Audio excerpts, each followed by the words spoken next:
আসসালামু আলাইকুম। RS Bangla news 24 এ আপনাদের স্বাগতম। সঙ্গে আছি আমি মোহাম্মদ রেজাউল হালাদার। প্রথমে আসি রাজনৈতিক সংবাদ নিয়ে। বিএনপির উচ্চ কক্ষ ফাঁস, ভয়ঙ্কর প্রস্তাব। বিশ্লেষণে পিনিকি সহ বাংলাদেশ রাজনৈতিক বিশ্লেষণ করব আরএস বাংলা নিউজ 24 এ। ভয়ঙ্কর একটি ফাঁদ। বাংলাদেশের রাজনীতির ইতিহাসে এমন এক নাটকীয় ঘটনা ঘটেছে যা সাধারণ মানুষের চোখে এড়িয়ে গেছে।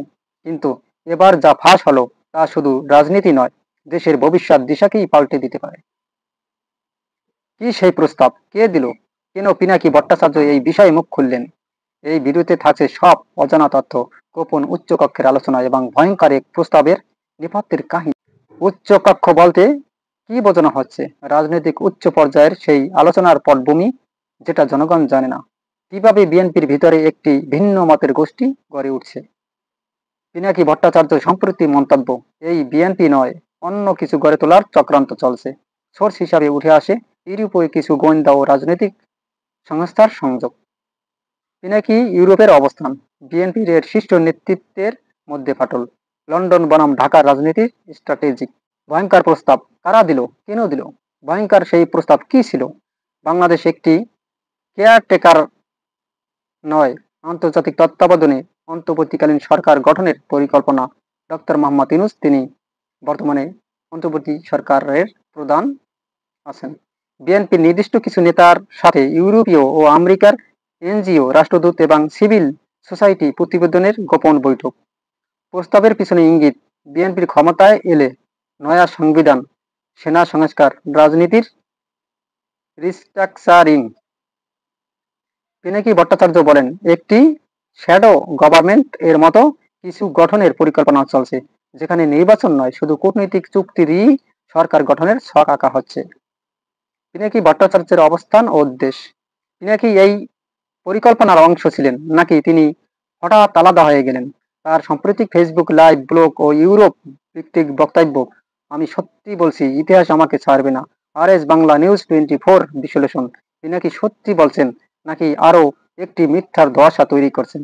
পিনাকির পরিবার, অতীত এবং বিএনপির সমর্থকদের প্রতিক্রিয়া। এই ফাঁদের পেছনে খেলোয়াড় কারা? ভারতের র, মার্কিন স্টেট ডিপার্টমেন্ট, ইউরোপীয় ইউনিয়নের নির্দিষ্ট সেকশন, এদের কি ভূমিকা?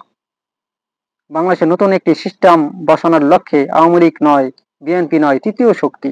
পিনাকির ভাষায়, আমাকে বলা হয়েছিল আপনি মুখ খুলবেন না, আপনার পরিবার রয়েছে, কিন্তু আমি সিদ্ধান্ত নিয়েছি, সত্য বলবো।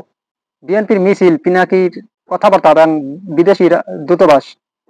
দেশের রাজনীতি কি এখন আন্তর্জাতিক শাসন ব্যবস্থার দিকে যাচ্ছে? পিনাকি ভট্টাচার্য কি নতুন একটা আলোচনার দরজা খুলে দিয়েছেন? বিএনপি, আওয়ামী লীগ, এমনকি সেনাবাহিনী সবাই কি এই উচ্চকক্ষ ফাঁদ এর শিকার হতে চলেছে? বিএনপি কি জানে না, না জানার ভান করছে? উচ্চ পর্যায়ে গোপন বৈঠক, দেশি বিদেশি গোয়েন্দা সংস্থা, রাজনীতির ছদ্মবেশ, ভয়ঙ্কর প্রস্তাব, সব মিলিয়ে 2025 নির্বাচনকে সামনে রেখে একটা ভয়ঙ্কর খেলা চলছে। আর সেই খেলায় প্রধান চরিত্র বিএনপি। আজকের ভিত্তিতে এবং বিশ্লেষণে থাকছে উচ্চকক্ষের গোপন বৈঠকের তথ্য, বিএনপির ভিতরের দ্বন্দ্ব, বিদেশি সংযোগ এবং আগত পলিটিক্যাল রিবুট এর ব্লুপ্রিন্ট। 1978 সালে জিয়াউর রহমান হাত ধরে জন্ম বিএনপির গোড়ার ইতিহাস ও আদর্শ বিচ্যুত। 1978 সালে জিয়াউর রহমানের হাত ধরে জন্ম এক সময়কার জাতীয়বাদের প্রতীক, আজ কেন বারবার ব্যর্থ রাজনীতির অভিযোগে বিদ্ধ। আদর্শ থেকে বাস্তবতায় সে নেতৃত্ব হারিয়ে ফেলা বিএনপি এখন কাদের হাতে? বিএনপির গণতন্ত্র বনাম বর্তমান কর্মনীতি, তারেক রহমানের প্রবাসী নেতৃত্ব কি আদর্শ থেকে বিচ্যুতির কারণ? উচ্চকক্ষ ফাঁদ কি বলছে, কি চলছে বিএনপির ভিতরে? দলীয় চেয়ারপারসনের নিষ্ক্রিয় বনাম ভাইস চেয়ারম্যানের একক প্রভাব, বিদেশি গ্রুপিং, লন্ডনপন্থী বনাম ঢাকা কেন্দ্রিক অংশ। উচ্চকক্ষ বলতে বোঝানো হয় নির্দিষ্ট 5-6 জন নেতা, যারা বাহিরে থাকলেও সিদ্ধান্ত নিয়ন্ত্রণ করছে। বিএনপির অভ্যন্তরে গোপন রাজনৈতিক চুক্তি প্রস্তাব, যেখানে নির্বাচনের আগেই ভাগ হয়ে যাচ্ছে মন্ত্রিসভা, প্রশাসন ও নীতি নির্ধারক পদ। কিছু বিএনপি নেতা আন্তর্জাতিক সংগঠনের মাধ্যমে ক্যান্সেলেশন কাউন্সিল মডেল সামনে এনেছে। লক্ষ্য, আওয়ামী লীগকে বাদ দিয়ে বিদেশি সহায়তায় সরকার গঠন। নির্বাচন নয়, সহায়ক সরকার নয়, তৃতীয় পথের ষড়যন্ত্র। বিএনপির দাবি ছিল নির্দলীয় সহায়ক সরকার, কিন্তু উচ্চ পর্যায়ের গোপন আলোচনায় উঠে আসে আন্তর্জাতিক পর্যবেক্ষক সরকার। জাতিসংঘ মডেল অনুযায়ী 1 বছরের জন্য প্রশাসনিক সরকার, যেটা বিএনপির নেতৃত্বাধীন হলেও বাইরে থেকে নিয়ন্ত্রিত হবে। তথ্যভিত্তিক আলোচনা, ইউরোপীয় ইউনিয়ন ও কিছু রাষ্ট্রদূতের গোপন সংলাপ, নির্বাচন কমিশন পুনর্গঠন পরিকল্পনা, দেশের অভ্যন্তরীণ বিষয়ে আন্তর্জাতিককরণ করার ঝুঁকি। তারেক রহমানের ভূমিকা, নেতা নাকি বাধা? দীর্ঘদিন প্রবাসে থাকা নেতা কতটা বাস্তবমুখী নেতৃত্ব দিতে পারেন? বিএনপির একাংশ বিশ্বাস করে তারেক ছাড়া দেশ অচল, দল অচল। অন্য অংশ মনে করে তারেকই দলের দুঃসময়ের কারণ। উদাহরণ, 2024 সালের আন্দোলন ব্যর্থতা, তারেকের নির্দেশে ঢাকা মহাসমাবেশ বাতিল হওয়া, লন্ডন অফিস বনাম নয়াপল্টন কার্যালয়ের দ্বন্দ্ব, বিদেশি সংযোগ ও লবিং রাজনীতি। বিএনপির দীর্ঘদিন ধরেই আন্তর্জাতিকভাবে লবিং করে আসছে। ব্রিটেন, ইউএস, ইউরোপীয় ইউনিয়ন কিছু সংস্থা থেকে প্রভাব খাটানোর চেষ্টা। ভয়ঙ্কর বিষয়, বিদেশিদের কাছে বাংলাদেশের রাজনীতি নিয়ে চিত্র তুলে ধরা হচ্ছে বিকৃতভাবে। একজন সিনিয়র বিএনপি নেতা সম্প্রতি আমেরিকান স্টেট ডিপার্টমেন্টকে সরাসরি অল্টারনেটিভ গভর্নেন্স মডেল এর প্রস্তাব দিয়েছেন। এতে থাকা শর্ত, সেনাবাহিনী নিরপেক্ষ থাকা, ইসলামপন্থীদের দমন, মিডিয়া নিয়ন্ত্রণ। আগামীর ফাঁদ, নতুন দল গঠনের পরিকল্পনা। বিএনপির কিছু অংশ মনে করছে এই দল দিয়ে আর হবে না, পরিকল্পনা চলছে একটি নতুন জাতীয় ঐক্যের দল গঠনের। পুরনো কিছু নেতা, সমাজের কিছু মুখ, আন্তর্জাতিক ব্যাংকিং, নতুন শক্তি। উদ্দেশ্য, বিএনপির নাম রেখে আদর্শ বদলে নতুন নেতৃত্ব। তারেক রহমানকে সিনিয়র পর্যায়ে রেখে নতুন মুখের সামনে আনা। ও প্রশ্ন, নাটকে বিএনপির এই উচ্চ পর্যায়ের ফাঁস কি সত্যি দলকে ক্ষমতা এনে দিতে পারবে, নাকি দেশের রাজনীতি আবারও একবার অস্থিরতার দিকে যাবে? জনগণ কি এসব বোঝে? আমরা কি রাজনীতির নামে বিদেশি খেলোয়াড়দের হাতে নিজেদের ভবিষ্যৎ তুলে দিচ্ছি? আপনি যদি চান সত্য সবাই জানুক, ভিডিওটি শেয়ার করুন, কমেন্টে লিখুন আপনি কি মনে করেন, বিএনপি আবার ক্ষমতায় আসতে পারবে?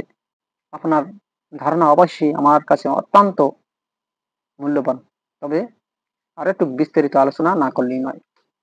বর্তমানে বিএনপি যেভাবে সারা বাংলাদেশে চাঁদা, লুটপাট, লুটতরাজ, জমি দখল, টেন্ডারবাজি, সমস্ত অসামাজিক কার্যে লিপ্ত হচ্ছে, তাতে মনে হয় বাংলাদেশের নির্বাচনের আগেই বিএনপিকে বাংলাদেশ থেকে বের করে দেবে এরকমের একটা পরিস্থিতি। দেখেন, কিছুদিন আগে আপনারা জানেন যে পুরান ঢাকায় সলিমুল্লাহ কলেজের সামনে এবং মিটফোর্ড হাসপাতালের রোডে বরগুনার সোহাগ নামের একজন ব্যবসায়ীকে বিএনপির কিছু নেতারা নির্মমভাবে হত্যা করেছে পাথর মেরে।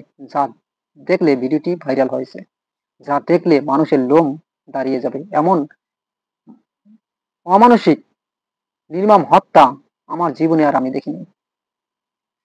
তবে তাদের বিরুদ্ধে কোনো কঠিন পদক্ষেপ নেওয়া হয়েছে কিনা আজ পর্যন্ত আমার জানা নাই। তবে হ্যাঁ, আইন শৃঙ্খলা বাহিনীরা বাংলাদেশের বর্তমান যে পরিস্থিতি আছে, তাতে মনে হয় না যে বাংলাদেশের এই বর্তমান পরিস্থিতি তারা নিয়ন্ত্রণ করতে পারছে। এখন কথা হলো যে সোহাগ মার্ডার সারা বাংলাদেশ না, বিশ্ব জুড়ে একটা আলোড়ন সৃষ্টি করেছে। যে কোনো মানুষ এই ভিডিওটা দেখছে, তার গায়ের লোম দাঁড়িয়ে গেছে এবং সবাই রাগে ক্ষোভে রাস্তায় বেরিয়ে পড়েছে সোহাগ হত্যার বিচারের জন্য। কিন্তু ইমিডিয়েটলি তাৎক্ষণিক সরকার, আইন শৃঙ্খলা বাহিনী একটা ব্যবস্থা নেয় যে খুনিদের ধরে ফেলে।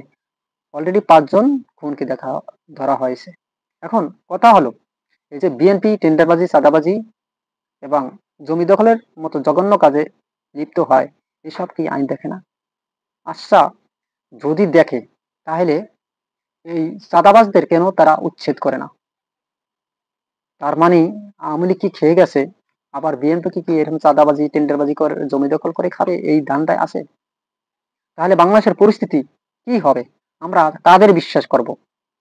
বিএনপি একটা ভালো দল ছিল, যখন জামাত তাদের সাথে ছিল তখন এই অপকর্মগুলো বেশি করতে পারে নাই। জামাতের কারণে তারা বাধা দিত, কিন্তু এই বাধা দেওয়ার কারণে এখন জামাতকে তারা সাটকাট করে বাড়ি করে দিয়েছে। এখন তারা খোলামেলা ভাবে চাঁদা ওপেনে তোলে। ওই যে কালকে একটা আন্দোলনের সময় ওই মিডিয়ার সামনে এক যুবক বলেছিল, কয় চাঁদা তুলে পল্টনে ভাগ যায় লন্ডনে। লন্ডনে কে থাকে জানেন? তারেক রহমান।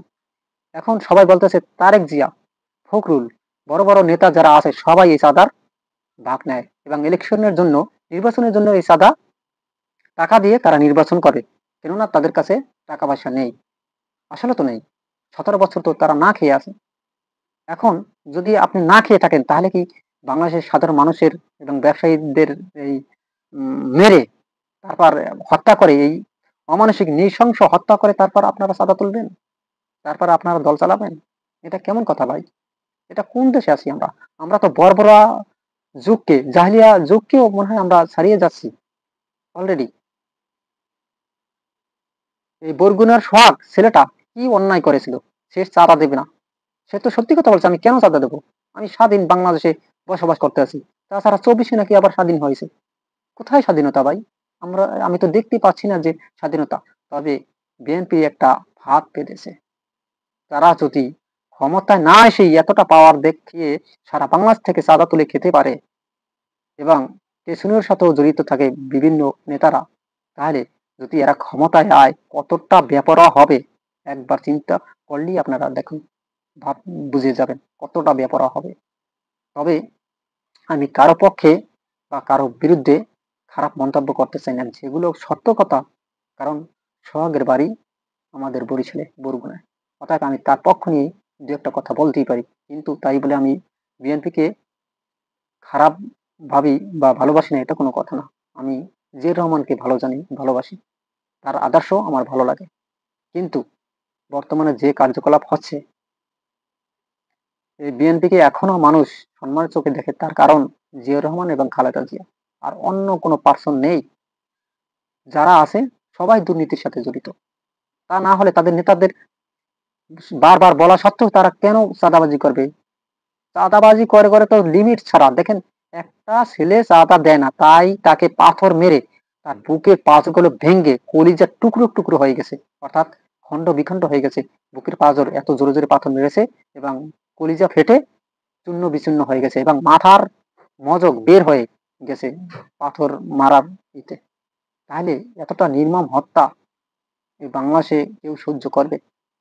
আমার তো মনে হয় সহ্য কেউ করবে না।